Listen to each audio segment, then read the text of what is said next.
इसे कुरुक्षेत्र से दीपिका ने पूछा है। पूछती हैं ध्यान, सुमिरन और समाधि क्या है और तीनों में अंतर क्या है। पहले आप जानते हैं ध्यान क्या है। जो भीतर निराकार को तुम देखते हो या अंतराकाश कह सकते हो। निराकार अर्थात 2 डायमेंशनल शून्यता, अंतराकाश अर्थात 3 डायमेंशनल शून्यता। इसकी चैतन्यता को जानना ध्यान है। अब तक तुम जानते हो कि जो भीतर का आकाश है वो जड़ है, लेकिन ध्यान में इस बात को जानोगे कि मैं कौन हूँ, और मूलतः जानोगे कि मैं हूँ चिन्मय आत्मा। अपनी चैतन्यता को जाना, अपना ध्यान आत्म परिचय है। स्वयं से परिचय करना ध्यान है, स्वयं को प्रेम करना ध्यान है। जैसे ये हजरत इकबाल कहते हैं, जिंदगी भर तो हुई गुफ्तगू गैरों से, मगर आज तक हमसे हमारी न मुलाकात हुई। स्वयं से मुलाकात करने का नाम ध्यान है। ओशो कहते हैं स्वयं को प्रेम करना ध्यान है। तो स्वयं हो कौन? ये जड़ आकाश तो नहीं हो, ये आकाश चैतन्य है।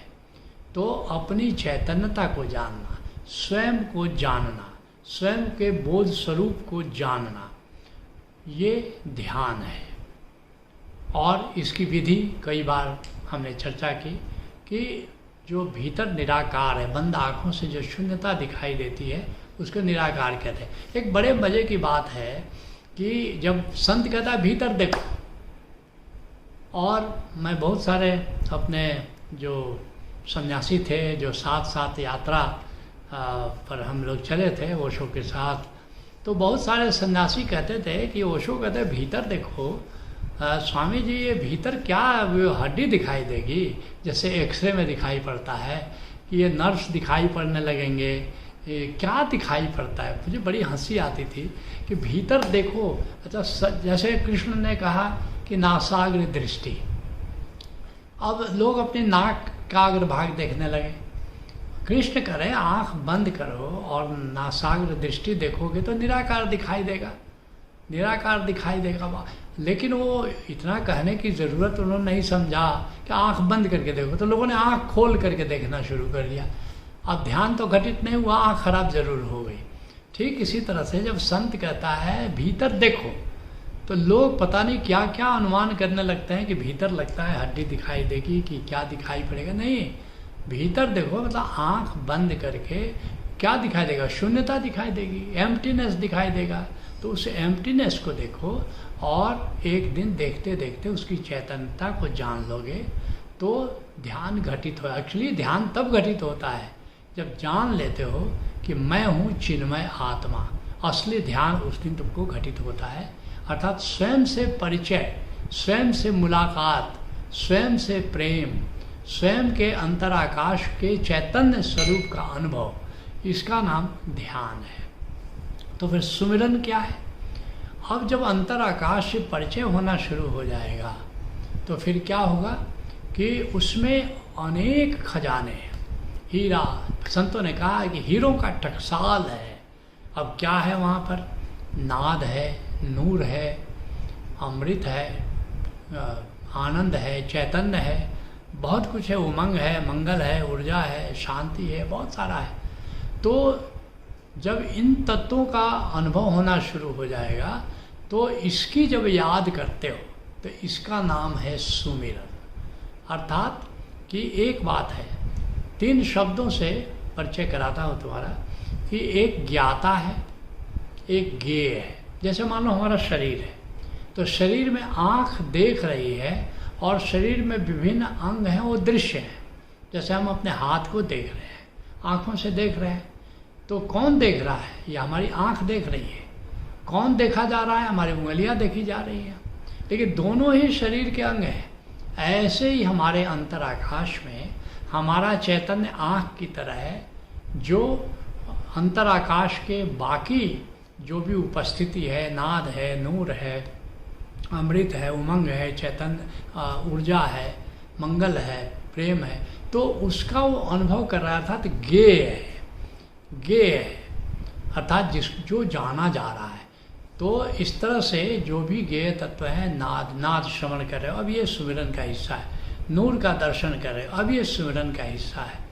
उमंग का अनुभव कर रहे हो, मंगल का अनुभव कर रहे हो, प्रेम का अनुभव कर रहे हो। हाँ, तो और अब उसकी तुम याद कर रहे हो, अर्थात अंतर आकाश में जो भी है गेय के रूप में है। और एक दिन यही तुम ब्रह्म को, इसी का विस्तार ब्रह्म है।